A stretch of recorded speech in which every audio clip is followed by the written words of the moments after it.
नमस्कार, मैं डॉक्टर सलील Kumar, associate professor, आपका केआरएम डीवी कॉलेज नकोदर की ऑनलाइन डीएवी डिजिटल पाठशाला में स्वागत करता हूं।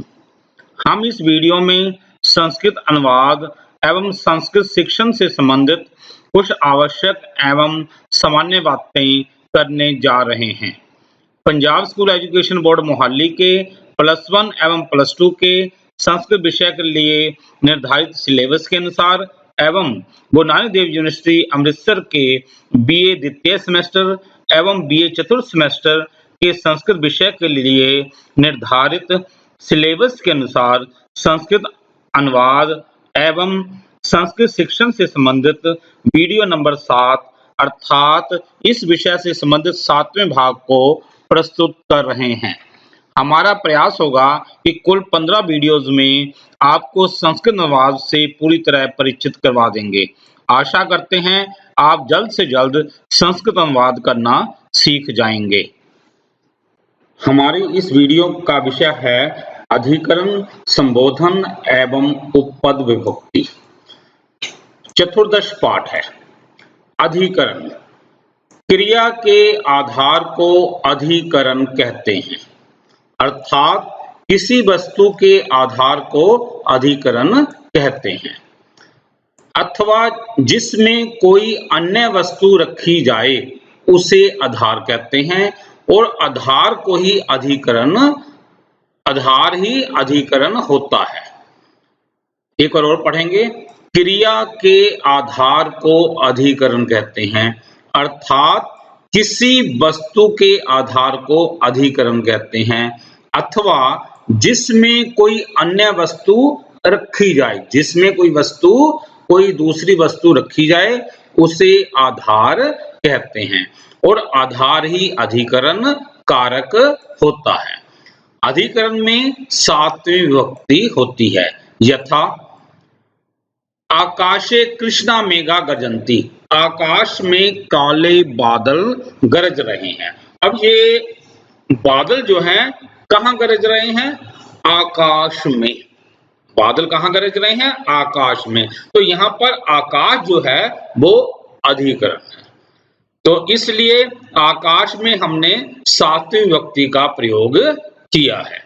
हमने प्रयोग किया है आकाशे। जैसे देव शब्द है ना, देव्यो देवेशु होता है, तो यहाँ पर आकाश एक वचन है, इस कारण हमने यहाँ पर एक वचन का प्रयोग किया है। आकाशे कृष्णा मेघा गर्जन्ति, यहाँ पर कृष्णा मेघा, ये जो मेघ जो है ये करता है, इसलिए यहाँ पर पहली विभक्ति का बहुवचन आया है। आकाशे कृष्णा मेघा गर्जन्ति। अगला वाक्य है वृक्षेषु बानरा कूदन्ति, वृक्षेषु, वृक्षों पर बंदर कूद रहे हैं। यानी बंदर कहाँ कूद रहे हैं? वृक्षों पर। यहाँ वृक्ष क्या है? वृक्ष जो है ये अधिकरण है। वृक्षों पर बंदर कूदते हैं। वृक्षेषु बानरा कूदन्ति। यहाँ वृक्ष में 7वीं विभक्ति का हमने बहुवचन लगाया है। देवे देव्यो देवेशु, यहाँ पर है ना देवेशु, ऐसे वृक्षेषु बानरा कूदन्ति, बानर करता है, इसलिए यहाँ पर जो है पहली विभक्ति का बहुवचन यहाँ पर प्रयोग किया है, बानरा कूदन्ति। अब जो वाक्य करने जा रहे हैं इसमें कर्ता, कर्म, करण, संप्रदान, अधिकरण, ये सभी विभक्तियों का यहाँ पर प्रयोग इसमें हमने किया है। सिर्फ जो है संबोधन को छोड़कर, क्योंकि संबोधन अभी हमने विभक्ति की नहीं है, वो आगे जाके करेंगे। सेंटेंस है प्रातः काल में राम का पुत्र घर से पढ़ने के लिए स्कूटर से घर जाता है। अब देखो यहाँ पर क्या है? कौन जाता है? यानी यहाँ पर कौन जा रहा है? पुत्र जा रहा है। पुत्र गच्छति, पुत्र गच्छति। यहाँ पर पुत्र जो है ना, पुत्र गच्छति, पुत्र क्या है? कर्ता। अब ये कहाँ जा रहा है? पुत्र जो है ये कहाँ जा रहा है? विद्यालय को। तो यहाँ पर विद्यालय में हमने दूसरी विभक्ति का प्रयोग किया कि विद्यालय यहाँ पर कर्म है। अब वो कैसे जा रहा है? कैसे जा रहा है? वो स्कूटर से जा रहा है। अब ये स्कूटर जो है इसमें जो है मतलब ये हमने कौन सी विभक्ति का प्रयोग किया है? यहाँ पर जो है कर्म, करण मीन तीसरी विभक्ति। करण जो है यहाँ पर करण जो है वो कारक का प्रयोग किया है, तो यहाँ पर तीसरी विभक्ति। अब वो स्कूल में क्या करने के लिए जा रहा है? वो पढ़ने के लिए जा रहा है। तो क्या है यहाँ पर चौथी विभक्ति पठनाय का मतलब संप्रदान का प्रयोग यहाँ पर किया है। अब वो स्कूल कहाँ से जा रहा है? मतलब वो कहाँ से जाने के लिए वो कहाँ से जा रहा है? तो वो कहाँ से जा रहा है? गृहात। तो यहाँ पर जो है अपादान का प्रयोग यहाँ पर किया है, यहाँ पर अपादान। अब वो राम का जो पुत्र है ना, वो उसका संबंध किसके साथ है? राम के साथ, इसलिए यहाँ पर छठी विभक्ति का प्रयोग है। अब है वो कब, मतलब जो है वो कब जाता है? वो प्रातः काल में जाता है, प्रातः काल में।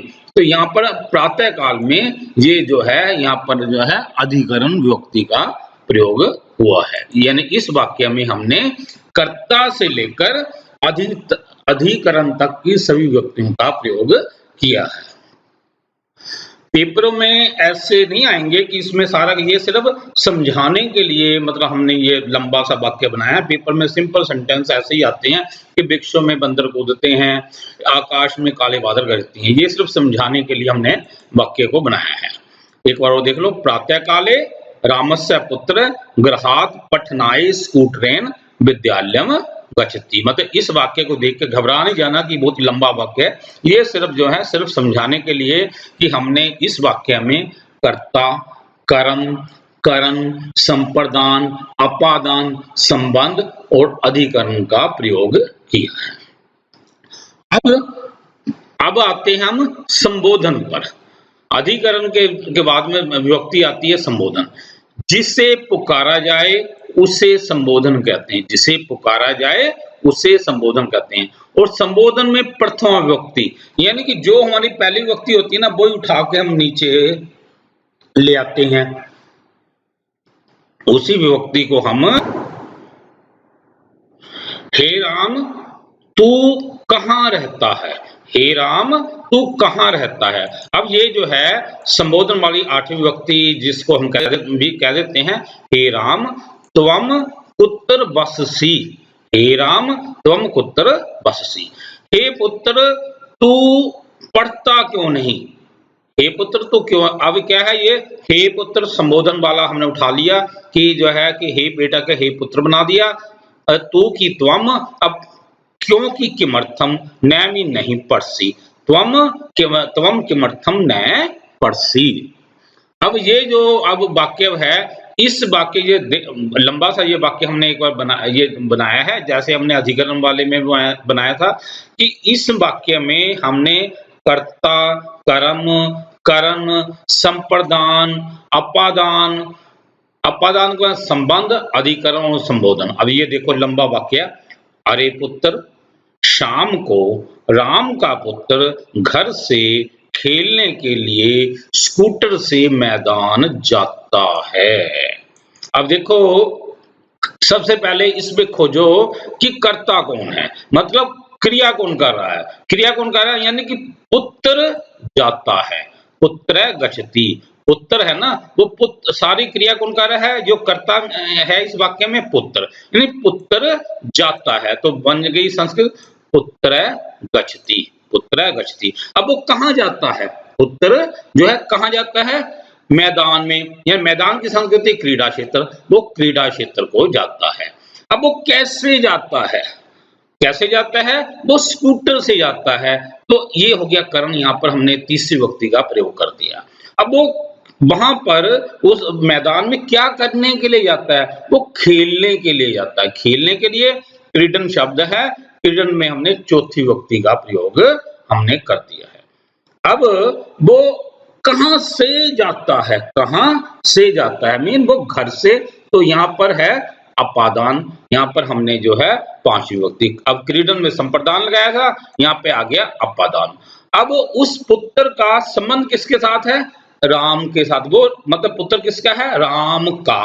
तो इसलिए यहाँ पर मतलब छठवीं विभक्ति का हमने प्रयोग कर दिया, षष्ठी विभक्ति का हमारा प्रयोग। अब क्या है, वो कब जाता है, सायंकाल में। तो सायंकाल में जो है हमने यहाँ पर जो विभक्ति जो है, जो हमने सातवें व्यक्ति का प्रयोग, अधिकरण का प्रयोग हमने यहाँ पर किया है। और फिर क्या है, अरे पुत्र, मतलब तो यहाँ पर क्या है कि ये संबोधन है, हे पुत्र, हे पुत्र, यहाँ ये संबोधन है। अब पूरा देख लो, हे पुत्र सायंकाले रामस्य पुत्र गृहात् क्रीडनाय स्कूटरेण क्रीडा क्षेत्रम गच्छति। अब है कारक। कारक क्या होते हैं, एक बार इसको हम पूरा पढ़े, क्योंकि अब हम पहली से लेकर जो है सारी विभक्ति हम कर चुके हैं। अब कारक के बारे में थोड़ा पढ़ लेना चाहिए। वाक्यों में संज्ञा और क्रिया, इन दोनों प्रकार के शब्दों की ही प्रधानता होती है। वाक्यों में संज्ञा और क्रिया, इन दो प्रकार के शब्दों की ही प्रधानता होती है। इन दोनों का संबंध होने पर वाक्यार्थ संगत हो सकता है। वाक्यों में संज्ञा और क्रिया, इन दोनों प्रकार के शब्दों की ही प्रधानता होती है, और इन दोनों का संबंध होने पर वाक्यार्थ संगत हो सकता है। यदि वाक्य में इन दोनों का संबंध ना हो तो वाक्य प्रतिपादित क्रिया की निष्पत्ति नहीं हो सकती। यानी कि वाक्य वो क्या कहना चाहता है उसके बारे में पता नहीं चलता, क्योंकि क्रिया की निष्पत्ति क्रिया के साथ किसी कारक के संबंध के बिना नहीं हो सकती। एक बार और पढ़ेंगे जरा। वाक्यों में संज्ञा और क्रिया, यानी कोई भी वाक्य है उसमें संज्ञा होनी चाहिए और क्रिया, यानी कि संज्ञा मतलब कि जो कार्य को कर रहा है वो संज्ञा होगी, और क्रिया, इन दोनों प्रकार के शब्दों की प्रधानता होती है।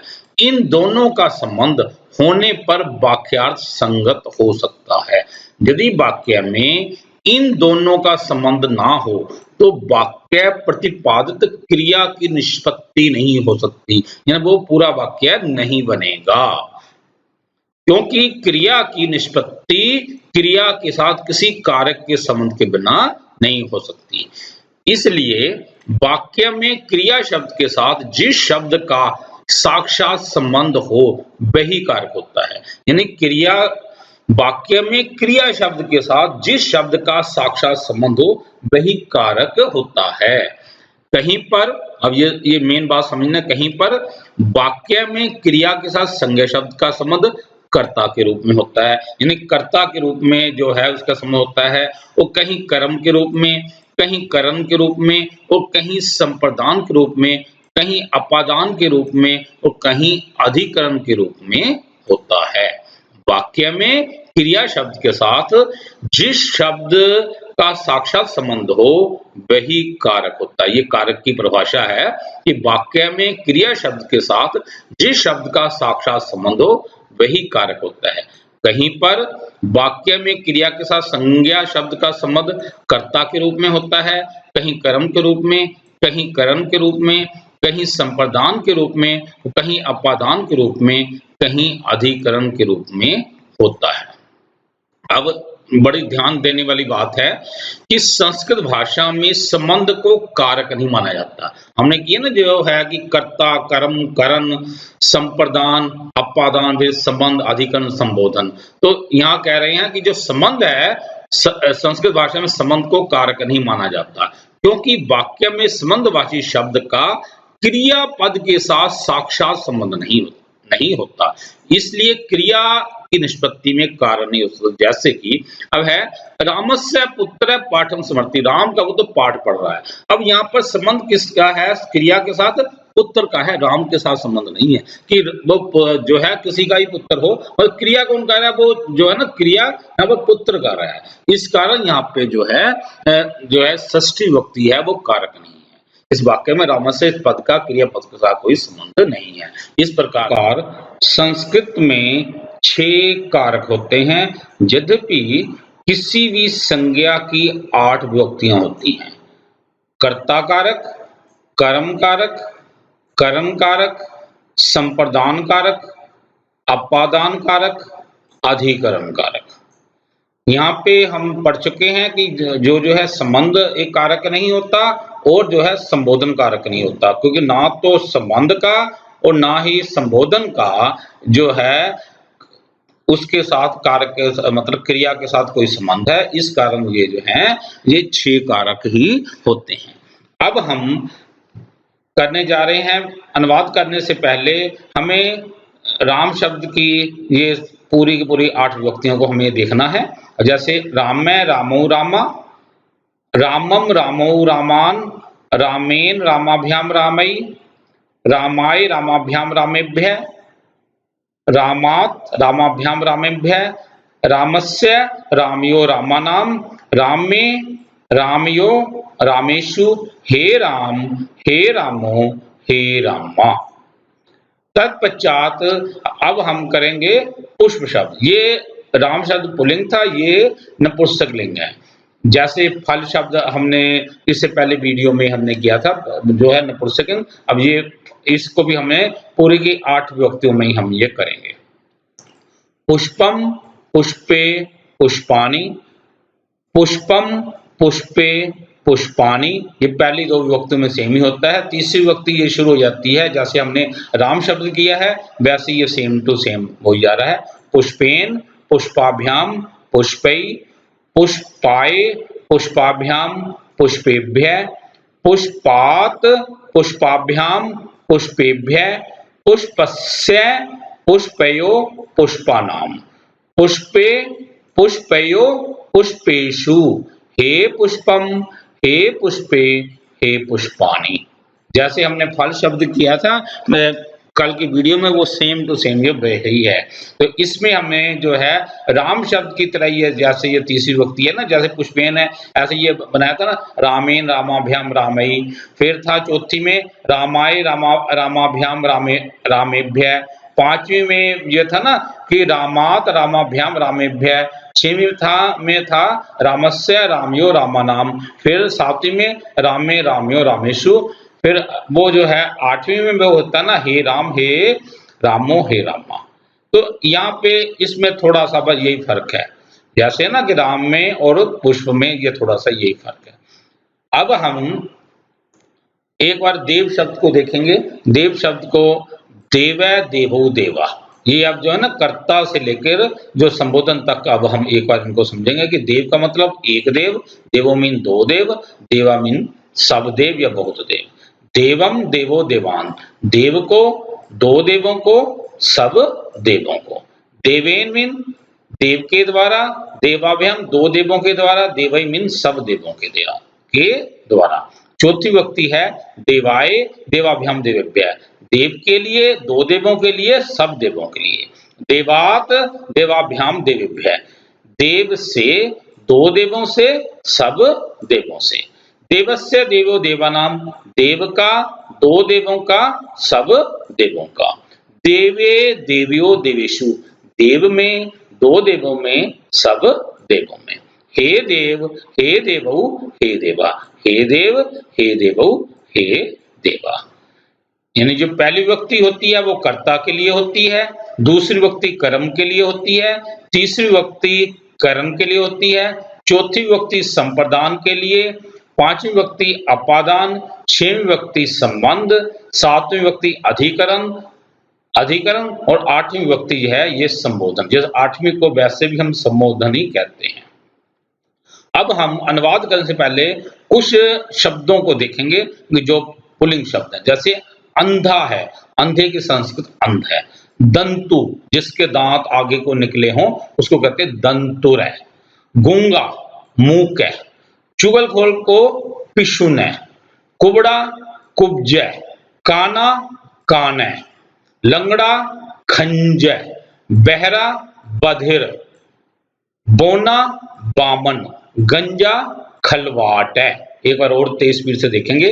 अंधा अंध है, दंतु दंतूर, गूंगा मूक, चुगलखोर पिशुन, कुबड़ा कुब्ज, काना कान, लंगड़ा खंज, बहरा बधिर, बोना बामन, गंजा खलवाट है।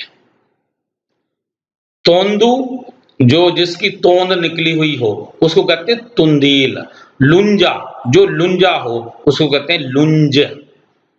फिर है कंजूस कृपन। कुबड़ा पिच्छल, जिसकी कुबड़ा में पीठ की और थोड़ा सा वो कुबड़ा चल रहा हो तो वो कहते हैं पिच्छल है। फिर निंदा करने वाले को निंदक कहते हैं। अब महल की संगति है प्रसाद। अब एक बार देखेंगे तोंदू का तोंदिल, लुंजा लुंज, कंजूस कृपन, कुबड़ा पिच्छल, निंदा करने वाला निंदक, फिर महल प्रसाद। इसके अलावा कुछ और पुल्लिंग शब्द दिए हुए हैं, जैसे खिलाड़ी है, इसको कहते हैं क्रीडक है। गेंद की कंदुक है। आंसू या भाप, जो आंसू या भाप ये बाष्प, मतलब ये बाष्प शब्द पुल्लिंग होता है। अब स्कूल शब्द की संस्कृति विद्यालय, विद्यालय शब्द भी ये पुल्लिंग में आता है, कई इसको नपुंसक में ले जाते हैं, तो इसको मतलब ये विद्यालय शब्द ये पुल्लिंग होता है। अब हम कुछ धातुएं हैं, जैसे रहने के लिए बस धातु बसती, खेलने के लिए क्रीड धातु क्रीडति, नष्ट होना नश नश्यति, जलाना दह धातु है दहती, चमकना दिव दिव्यति, जुआ खेलने की भी दिव्य होती है धातु, तो चमकना या जुआ खेलने के लिए दिव्यति। अब बचाना रक्ष धातु रक्षति, चुराना चुर धातु चोरयति। अब ये चुराना चोर, तो ये है ना चुरती नहीं बनेगा, ये चोरयति, चोरयति चोरते चोरयंती। गिनना गन गणयति। कहना कथ धातु है कथयति, पालना पाल पालयति। एक बार 23 मिनट से देखेंगे जरा। रहना बस बसती, खेलना क्रीडति क्रीड क्रीडति, नष्ट होना नश नश्यति, जलाना दह दहती, चमकना दिव दिव्यति, बचाना रक्ष रक्षति, चुराना चुर चोरयति, गिनना गन गण्यति, कहना कथ कथयति, पालना पाल पालयति। अब उदाहरण वाक्य हैं, अंधा प्रकाश में नहीं देखता है। अब अंधा, अब क्या है, यानी कि अंध है न पश्यति, अंधा नहीं देखता है। भी की होती है अपि। अब प्रकाश में, अब यहां पर हमने कौन सा विभक्ति प्रयोग किया है, अधिकरण। अधिकरण में सातवीं विभक्ति प्रकाशे, अंध प्रकाशे अपि न पश्यति। हम नगर के विद्यालय में पढ़ते हैं, यानी कि हम पढ़ते हैं वयम पठामः, हम पढ़ते हैं वयम पठामः। कहां पर, मतलब विद्यालय में, विद्यालय में, तो यहाँ पर अधिकरण। अब किसके, नगर के, यहाँ पर है संबंध। वयम नगरस्य विद्यालय पठामः, यहाँ पर हमने जो है 6वीं विभक्ति लगाई है, ये 7वीं विभक्ति लगाई है। जो अधिकरण में 7वीं होती है और जो है संबंध में 6वीं विभक्ति होती है। वृक्षों में पक्षी और वन में पशु होते हैं। अब देखो, खगा मृगा भवंती, पक्षी और पशु होते हैं।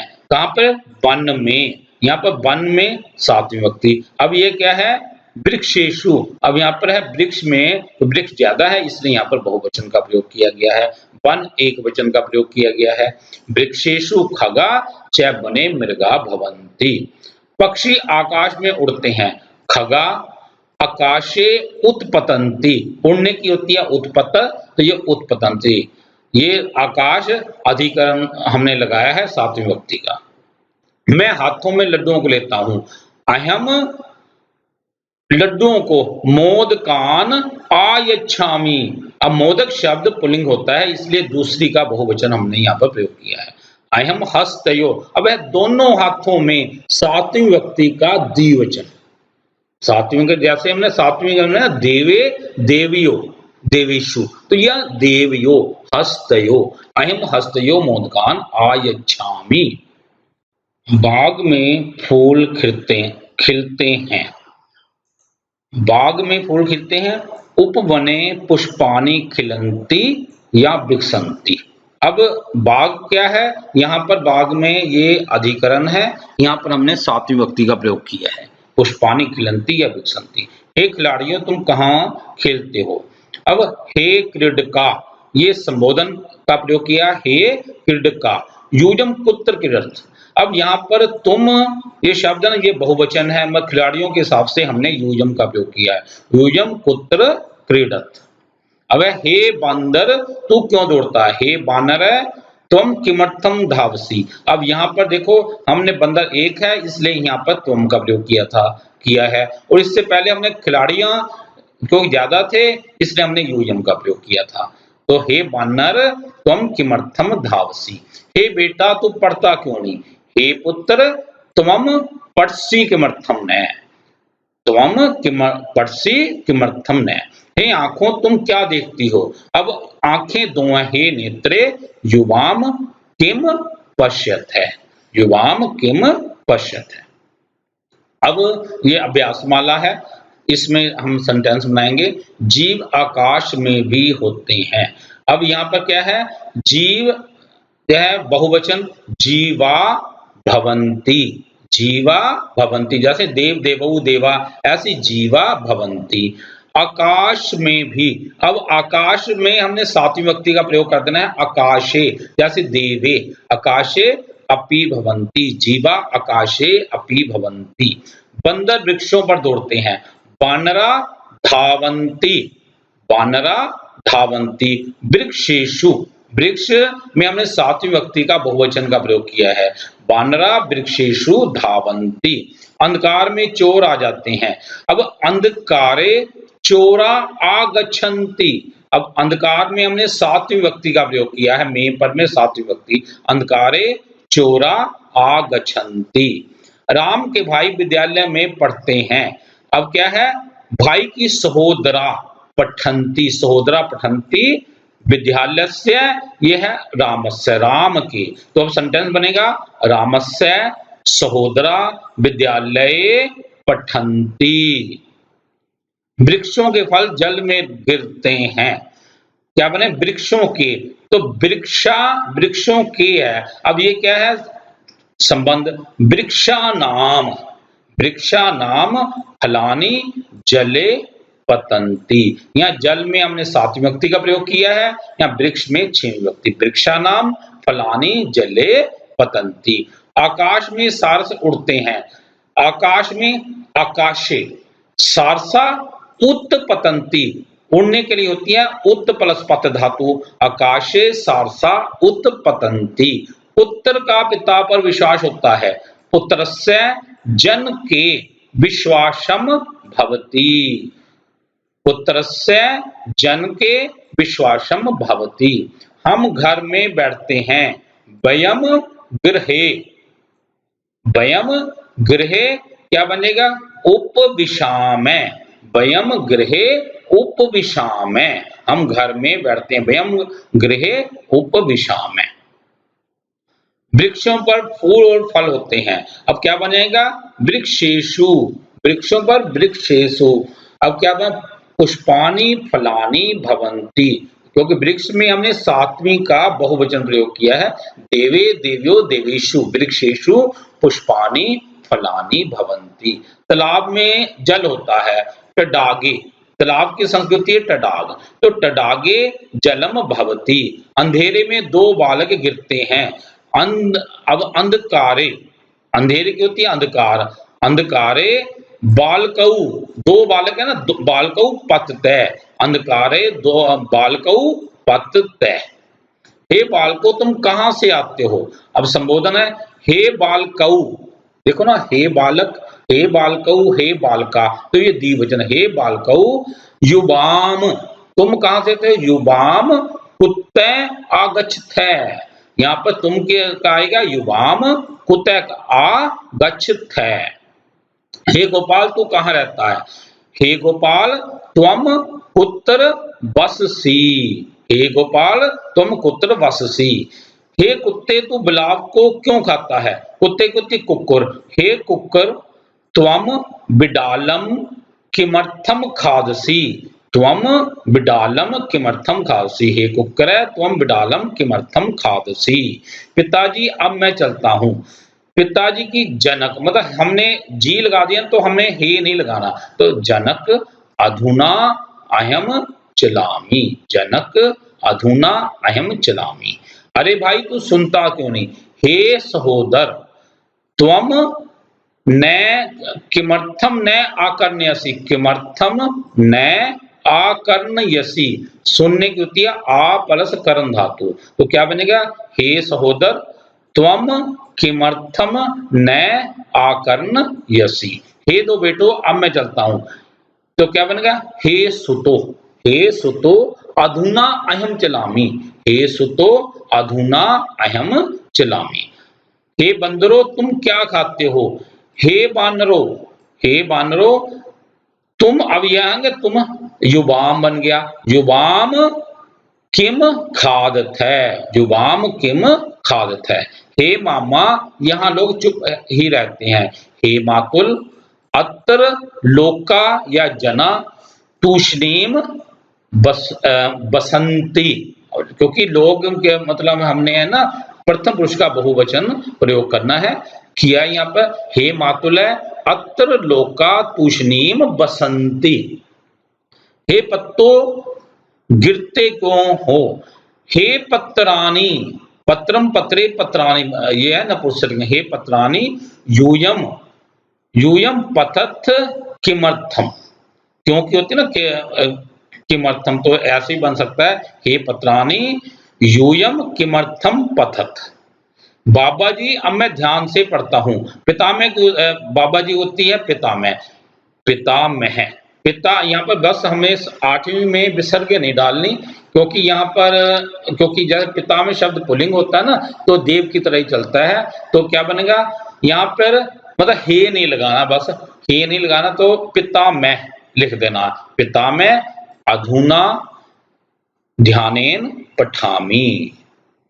यहाँ पर जो है ना हेल्प के लिए यहाँ पर ये लिखा ना, यह हमने सिर्फ पहली व्यक्ति वाला लिखा है, यहाँ पर जो है हमने लिखेंगे ना तो वहां पर पिता में, यहाँ पर विसर्ग नहीं आएंगी, क्योंकि हमने 8वीं व्यक्ति को डालना है यहाँ पे, पिता में अधुना ध्यानेन पठामी, क्योंकि बाबा जी लिखा ना इसलिए आगे हमें हे नहीं डालना, बस इतना फर्क है, पिता में अहम ध्यानेन पठामी। अब हमने जो बाकी जो किए हैं इनको एक बार टेस्ट भी से कर लेते हैं, सोल्व किए हुए हैं।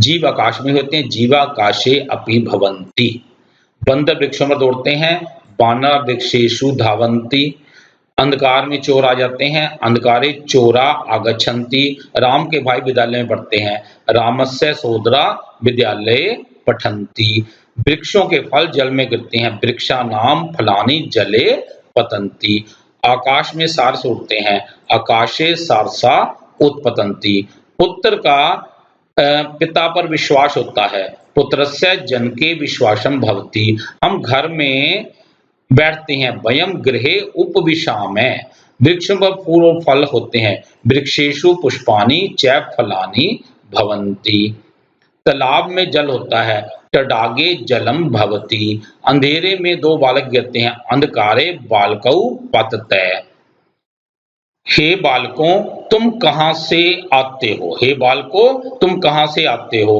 हे बालका यूयम कुतः आगच्छत, हे गोपाल तू कहां रहता है, हे गोपाल त्वम कुत्र वससि, हे गोपाल तुम कुत्र वसि, हे कुत्ते तू बिलाव को क्यों खाता है, हे कुक्कुर त्वम बिडालम किमर्थम खादसि।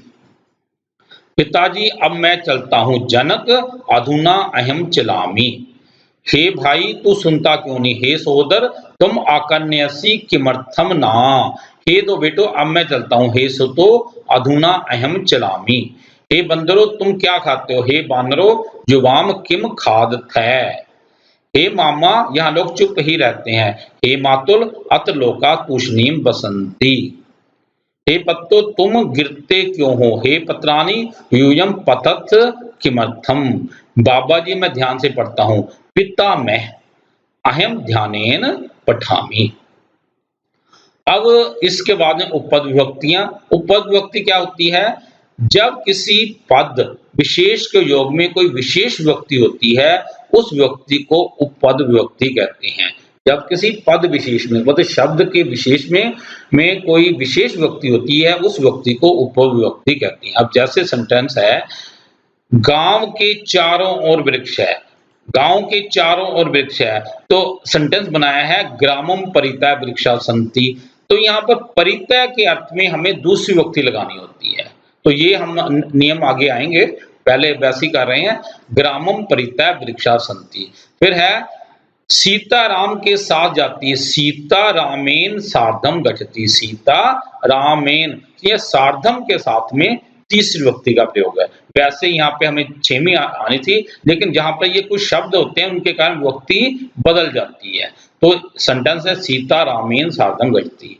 शिव को नमस्कार, शिवाय नमः। शिव को नमस्कार। ध्यातव्य बातें हैं, यदि हम उपविभक्तियों के नियमों का पालन ना करते हुए इन ऊपर लिखित वाक्यों को संस्कृत में बनाते तो ये सभी अशुद्ध वाक्य बन जाते।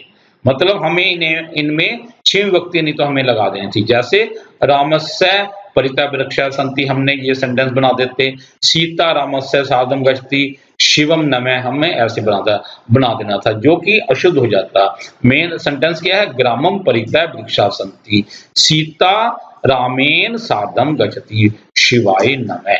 यानी कि सेंटेंस जो अशुद्ध वाक्य है, जैसे रामस्य परितः वृक्षा सन्ति, ये सेंटेंस गलत है। सेंटेंस क्या बनेगा?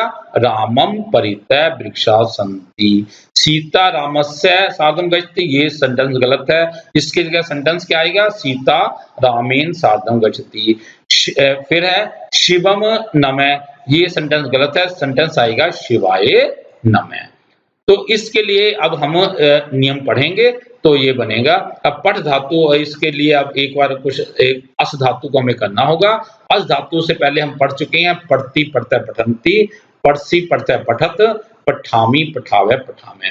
इसका बनता है ना अस्ति स्तः सन्ति, असि स्तः सथ, अस्मि स्व समय। यानी अस धातु को इन वाक्यों के लिए करने के लिए जरूरी है। अब हमें उपविभक्तियों पर आधारित वाक्य करने से पहले हमें कुछ शब्दों को ध्यान में रखना होगा। जैसे प्रति का अर्थ होता है की ओर, उभयता का अर्थ होता है दोनों ओर, अभिता का अर्थ भी दोनों की ओर, परितः का अर्थ होता है चारों ओर, सर्वतः का अर्थ होता है सब ओर, सम्या का अर्थ होता है पास में, निष्का का अर्थ होता है पास में, अंतरा का अर्थ होता है बीच में, अंतरेन का अर्थ होता है विषय में, धिक का अर्थ होता है लानत, किसी को लानत दी जाए तो हम कहते हैं धिक, बिना का अर्थ होता है बगैर, अनु उपसर्ग, और ये पृच्छ धातु। जहां इनको हमें ध्यान में रखना है, जहां पर ये आ जाए वहां पर दूसरी विभक्ति का प्रयोग होता है। प्रति उभयतः, अभितः परितः, सर्वतः समया, निक्षा अंतरा, अंतरेन धिक, और बिना, अनु उपसर्ग और पृच्छ धातु। जहां पर ये आ जाए हमें दूसरी विभक्ति का प्रयोग करना है। अब जैसे सेंटेंस है तुम दोनों नगर की ओर जाते हो। सेंटेंस है तुम दोनों नगर की ओर जाते हो। यहां पर हमने नगर में दूसरी विभक्ति का प्रयोग किया है। क्यों किया है? प्रति के कारण, नहीं तो हमें यहाँ पर छेमी का प्रयोग कर देते। अब प्रति के कारण हमने यहाँ पर दूसरी विभक्ति का प्रयोग किया, युवाम नगरम प्रति गच्छत है। फिर है भारत के दोनों ओर शत्रुदेश है। भारतम उभयतः शत्रुदेशा सन्ति, हमने यहाँ भारत में दूसरी विभक्ति का प्रयोग किया है। कारण यहाँ उभयतः के कारण, उभयतः क्योंकि दोनों की संस्कृत उभयतः हमने लगानी थी, इसलिए यहाँ पर हमने भारत में दूसरी विभक्ति का प्रयोग किया है। उसी प्रकार मंदिर के दोनों ओर जल है। देवालयम अभितः जलम अस्ति। अब ये जो है ना अभितः के कारण हमने यहाँ पर दूसरी विभक्ति का प्रयोग किया है, देवालयम जलम अस्ति, यहाँ पर देवालय है। फिर है गांव के चारों ओर जल है। यहाँ परितः के कारण यहाँ पर हमने ग्रामम में दूसरी विभक्ति का प्रयोग किया है, ग्रामम परितः जलम अस्ति। घर के सभी ओर हवादायक वृक्ष है। यहाँ पर देखो सर्वतः के कारण हमने यहाँ पर गृहम में दूसरी विभक्ति का प्रयोग किया, गृहम सर्वतः वायुदायकता वृक्षा सन्ति। गांव के पास एक विद्यालय है। अब सम्या के कारण हमने यहाँ पर दूसरी विभक्ति का प्रयोग किया, ग्रामम हमने लिखा है, ग्रामम सम्या एकम विद्यालयम अस्ति। अब है पास, पास की संस्कृति है निक्षा, निक्षा के कारण दूसरी विभक्ति का प्रयोग किया, ग्रामम निक्षा नदी बहती। गांव के बीच में वृक्ष है। अब बीच में की संस्कृति अंतरा, अंतरा के कारण यहाँ पर हमने दूसरी विभक्ति का प्रयोग किया है, ग्रामम, ग्रामम अंतरा वृक्षा सन्ति। फिर है देव के विषय में नहीं जानता हूं, यहाँ अंतरेन के कारण दूसरी विभक्ति देवम, देवम अंतरेन न जानामि। फिर है मूर्ख को धिक्कार, धिक मूर्खम, यहाँ पर दूसरी व्यक्ति का हमने प्रयोग किया है। ज्ञान के बिना सुख नहीं है, बिना के कारण दूसरी व्यक्ति का प्रयोग ज्ञानम बिना सुखम नास्ति। लोग नेता का अनुसरण करते हैं, लोग का नेतारम अनुसरंति। यहाँ पर नेता में हमने दूसरी व्यक्ति का प्रयोग किया है। छात्र गुरु से प्रश्न पूछते हैं, छात्रा गुरुन प्रश्नान पृच्छन्ति। यहाँ पर हमने दूसरी व्यक्ति का प्रयोग किया है क्योंकि पृष धातु के कारण। यानी कि कहने का भाव ये है कि जहां पर ये शब्द आ जाएं, कौन कौन से, प्रति, उभयतः, अभितः, परितः, सर्वतः, समया, निक्षा, अंतरा, अंतरेण, धिक, बिना, अनुपसर्ग और पृष धातु जहां पर आ जाए हमें वहां पर दूसरी व्यक्ति लगा देनी है। चाहे आवाज वहां पर छेवीं की आ रही हो या तीसरी की आ रही हो। अब ये था ना जैसे नगर की ओर हमें आवाज तो छेवीं की आ रही है, लेकिन हमें प्रति के कारण दूसरी व्यक्ति का प्रयोग कर दिया है। अब हमें कुछ अभ्यास माला है वो हम करेंगे तो और स्पष्ट हो जाएगा। अभ्यास माला है, अब है सेंटेंस युवाम नगरस्य प्रति गच्छत है, यहाँ पर लिखा है।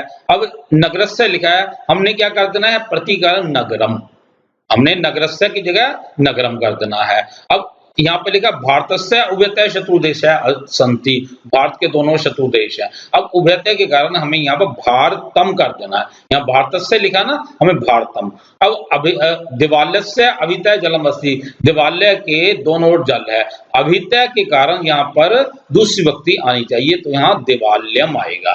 फिर है ग्रामस्य परितः जलम अस्ति, यहाँ परितः के कारण यहाँ पर दूसरी व्यक्ति आएगी, ग्रामम बनेगा, ग्रामम। यहाँ सर्वतः के कारण दूसरी व्यक्ति आएगी, गृहस्य सर्वतः वायुदायिका विचरसंति, क्या बनेगा, गृहम आएगा शब्द, गृहम। ऐसे ही सम्या के कारण दूसरी व्यक्ति, ग्रामस्य सम्या विद्यालय, ग्राम के पास एक विद्यालय है तो यहाँ पर क्या आएगा, ग्रामम। निक्षा के अर्थ में भी दूसरी व्यक्ति आती है, ग्रामम आएगा, ग्राम के पास में नदी बहती है, ग्रामम। और ग्राम से अंतरा, गांव के बीच में वृक्ष है, अंतरा के अर्थ में यहाँ पर दूसरी व्यक्ति का प्रयोग होगा, ग्रामम। अंतरेण के अर्थ में दूसरी व्यक्ति का प्रयोग होगा, देवम। अधिक के अर्थ में दूसरी व्यक्ति का प्रयोग मूर्खम, मूर्खम। फिर है बिना के अर्थ में दूसरी व्यक्ति, ज्ञानम, ज्ञानम बिना सुखम नास्ति। लोक का नेतु अनुसरण, यहाँ पर दूसरी व्यक्ति में आता है नेतारम, लोक का नेतारम अनुसरंती। यानी कि यहाँ पर जो भी व्यक्तियां थी लगी हुई छेवीं तीसरी, हमें वहां काट के हमें दूसरी व्यक्ति लगा देनी है। इन प्रतीक अर्थ में दूसरी व्यक्ति नगरम, यहाँ पर भारतम, देवालयम, ग्रामम, गृहम, ग्रामम, ग्रामम, ग्रामम, देवम, मूर्खम, ज्ञानम, नेतारम। और यहाँ पर छात्रा, यहाँ पर आएगा गुरुम, छात्रा गुरुम प्रश्नम, ये पृष्ठ धातु के अर्थ में दूसरी व्यक्ति का प्रयोग हुआ है। अब 23 मिनट से हम एक बार देख रहे हैं, युवाम नगरम प्रतिगच्छत है, यहाँ पर नगर आ जाएगा, नगरम आ जाएगा, नगरस्य की जगह नगरम। और अब यह भारतस्य की जगह भारतम आ जाएगा, देवालयस्य की जगह देवालयम आ जाएगा। फिर ग्रामस्य की जगह ग्रामम आ जाएगा, गृहस्य की जगह ग्रामम आ जाएगा। फिर ग्रामस्य की जगह ग्रामम आ जाएगा, कारण आपको पता ही है समय के कारण। अब ग्रामम की जगह, ग्रामस्य की जगह ग्रामम, निक्षा के कारण। अंतरा के, अब ग्रामस्य की जगह ग्रामम। अब यहाँ पे भी देवस्य की जगह देवम, मूर्खाय की जगह मूर्खम, ज्ञानस्य की जगह ज्ञानम। फिर नेतु की जगह नेतारम, गुरुना की जगह गुरुम। इति शुभम। प्रिय साथियों, यदि आपको यह वीडियो पसंद आया तो कृपया लाइक, कमेंट और शेयर के माध्यम से मुझे प्रोत्साहित करने का कार्य अवश्य करें, ताकि मैं आगे भी संस्कृत विषय से संबंधित ज्ञानवर्धक वीडियो बनाकर YouTube पर पोस्ट करता रहूं। कृपया मेरे चैनल सलिल कुमार राजपूत को सब्सक्राइब भी करें। धन्यवाद।